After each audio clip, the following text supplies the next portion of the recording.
வணக்கம் நண்பர்களே, தமிழ் பிளாசம் சேனலில் சுவை மணத்துடன் கூடிய எலுமிச்சம்பழம் ஊறுகாய் எப்படி செய்கிறதுன்னு பார்க்கலாம். 1/2 கிலோ எலுமிச்சம்பழம், 10 எலுமிச்சம்பழம் இருக்குது. நல்லா ஜூஸியான பழமாக வாங்கிக்கோங்க. இதில் ஒரு பழம் தனியாக எடுத்து வச்சிடலாம், ஜூஸ் புழிஞ்சு வச்சிடலாம். 3 டேபிள் ஸ்பூன் ராக் சால்ட்டு இது பொடிச்சு வச்சுக்கலாம். எலுமிச்சம்பழத்தை நல்லா கழுவிட்டு டவலில் நல்லா தொடச்சிருங்க. கொஞ்சம் கூட ஈரம் இருக்கக்கூடாது. ஈரம் இருந்ததுன்னா எலுமிச்சம்பழம் ஊறுகாய் கெட்டு போயிடும். இந்த கத்தியும் ஈரம் இருக்கக்கூடாது. எந்தெந்த பொருள் நம்ம யூஸ் பண்ணுறோமோ அந்த பொருள் எல்லாமே ஈரம் இல்லாமல் நம்ம யூஸ் பண்ணணும். இல்லைனா எலுமிச்சம்பழம் ஊறுகாய் கெட்டு போயிடும். இந்த மாதிரி எலுமிச்சம்பழத்தை 2ஆக கட் பண்ணிவிட்டு 4ஆக கட் பண்ணி மேலே இருக்கிற தோலையும் எடுத்துடலாம். உள்ளே இருக்கிற விதையை எந்த அளவுக்கு நீக்க முடியுமோ அந்த அளவுக்கு நீக்கிடலாம். இந்த மாதிரி எல்லா பழத்தையும் கட் பண்ணி எடுத்துக்கலாம். எலுமிச்சம்பழம் ஊறுகாய் செய்கிறதுக்கு நல்லா பழுத்த பழமாக வாங்கிக்கோங்க. காயான பழமாக இருந்தால் எலுமிச்சம்பழம் ஊறுகாய் கசப்பாக இருக்கும். எலுமிச்சம்பழம் கெட்டு போயிருந்தா அந்த எலுமிச்சம்பழத்தை சேர்க்காதீங்க. அப்படி சேர்த்திங்கன்னா ஊறுகாயெல்லாம் கெட்டு போயிடும். ஒரு எலுமிச்சம்பழத்தை ஜூஸாக புழிஞ்சு வச்சுக்கலாம், உள்ளே இருக்கிற விதையெல்லாம் நீக்கிட்டு. அப்போ தான் எலுமிச்சம்பழம் ஊறுகாய் ஜூஸியாக இருக்கும். எல்லாத்தையும் கட் பண்ணியாச்சு. எலுமிச்சம்பழம் ஜூஸு, ராக் சால்ட்டு நல்லா பொடிச்சு எடுத்து வச்சுருக்கோம். எலுமிச்சம்பழம் ஊறுகாய் ரொம்ப நாள் கெட்டு போகாமல் இருக்கிறதுக்கு கண்ணாடி பாட்டில், பீங்கான் பாட்டில், அப்படி இல்லைன்னா மண் பாத்திரத்தை தான் நம்ம போடணும். எலுமிச்சம்பழம் ஜூஸை ஊற்றிடலாம். கண்ணாடி பாட்டிலும் ஈரம் இல்லாமல் இருக்கணும். எலுமிச்சம்பழத்தை எல்லாத்தையும் போட்டுடலாம். நான் 20 நாள் நல்லா ஊற வச்சேன். நீங்கள் 1 மாதம் கூட ஊற வைக்கலாம். எந்த அளவுக்கு ஊறுமோ அந்த அளவுக்கு எலுமிச்சம்பழம் ஊறுகாய் நல்லா டேஸ்ட்டாக இருக்கும். இப்போ பொடிச்ச உப்பை சேர்த்துக்கலாம். பொடிக்காமல் அப்படியே சேர்த்திங்கன்னா ஒன்று கரையும், ஒன்று கரையாமல் இருக்கும். அதனால தான் பொடிச்சு நம்ம சேர்க்குறோம். நல்லா குலுக்கி விட்டுக்கோங்க. உள்ள வரைக்கும் நமக்கு உப்பு போகணும்.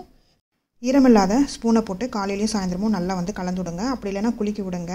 எலுமிச்சம்பழம் உப்பில் நல்லா ஊறி இருக்கணும். 20 நாள் நல்லா ஊற வச்சுக்கோங்க. நல்லா ஊறிடுச்சு பாருங்கள். நல்லா ஜூஸியாக இருக்குது. இதை தாளித்து கொட்டிடலாம். மஞ்சத்தூள் 1/4 டீஸ்பூன், பெருங்காயத்தூள் 1/4 டீஸ்பூன், வெந்தயம் 1/4 டீஸ்பூன், கடுகு 1/4 டீஸ்பூன், வரமிளகா 10 நல்லா காய வச்சு எடுத்துக்கோங்க.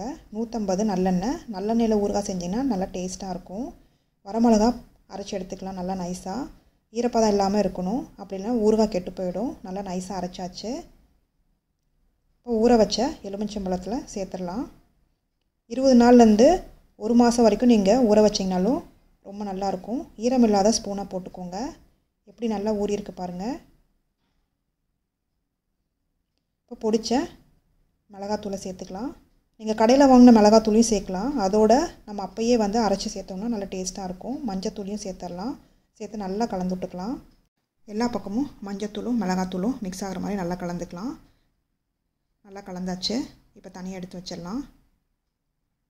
இன்னொரு பாத்திரத்தில் 150 ml நல்லெண்ணெய் சேர்த்துக்கலாம். நல்லெண்ணெய் சேர்த்தா தான் ஊறுகாய் நல்லா சுவையாக இருக்கும்.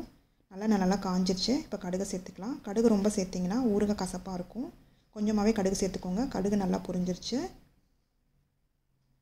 இப்போ பெருங்காயத்தூளை சேர்த்துக்கலாம். 1/4 டீஸ்பூன் பெருங்காயத்தூள். இது நல்லா பொரிஞ்சிருச்சு. இப்போ நல்லா எண்ணெய் ஆறட்டும். ஆறின பிறகு வெந்தயத்தூளை சேர்த்துக்கலாம். வெந்தயம் 1/4 டீஸ்பூன் நல்லா வறுத்துட்டு அதை பொடி பண்ணி வச்சுக்கோங்க. எண்ணெய் ஆறின பிறகு வெந்தயத்தூளை சேர்த்துக்கோங்க. வெந்தயத்தூளும் ஜாஸ்தி சேர்த்திங்கன்னா கசப்பாக இருக்கும் ஊறுகாய். அதனால் கம்மியாகவே சேர்த்துக்கோங்க. வாசத்துக்கு தான் நம்ம சேர்க்குறோம். எண்ணெய் ஆறின பிறகு மிளகாய்த்தூளில் ஊற வச்ச எலுமிச்சம்பழத்தை சேர்த்துக்கலாம். சூடாக இருக்கிறப்ப சேர்த்திங்கன்னா எலுமிச்சம்பழ தோல் கசப்புத்தன்மை அடிக்கும். இந்த மாதிரி சேர்க்குறப்போ ஊறுகாய் கசப்புத்தன்மையே இருக்காது. நல்லா சுவையும் மணமுமா இருக்கும். இதை நல்லா கலந்து விட்டுக்கலாம். எல்லா பக்கமும் நல்லா கலந்துடுங்க. ஊறுகாய் ரெடி ஆயிடுச்சு. இது தயிர் சாதம், ரச சாதம் எல்லாத்துக்கும் ரொம்ப நல்லாயிருக்கும். இதுக்கு பீங்கான் பாட்டில், கண்ணாடி பாட்டில், அப்படி இல்லைன்னா மண் பாத்திரத்தை தான் நம்ம போட்டு வைக்கணும். அப்போ தான் ரொம்ப நாள் கெடாமல் இருக்கும் ஊறுகாய். இந்த இதில் எந்த ப்ரிசர்வேட்டிவும் நம்ம சேர்க்கலை, வினிகர் எதுவுமே சேர்க்கலை.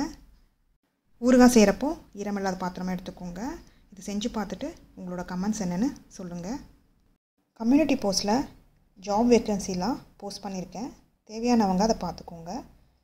இந்த ரெசிபி பிடிச்சிருந்தா லைக் பண்ணுங்கள், ஷேர் பண்ணுங்கள், சப்ஸ்கிரைப் பண்ணுங்கள்.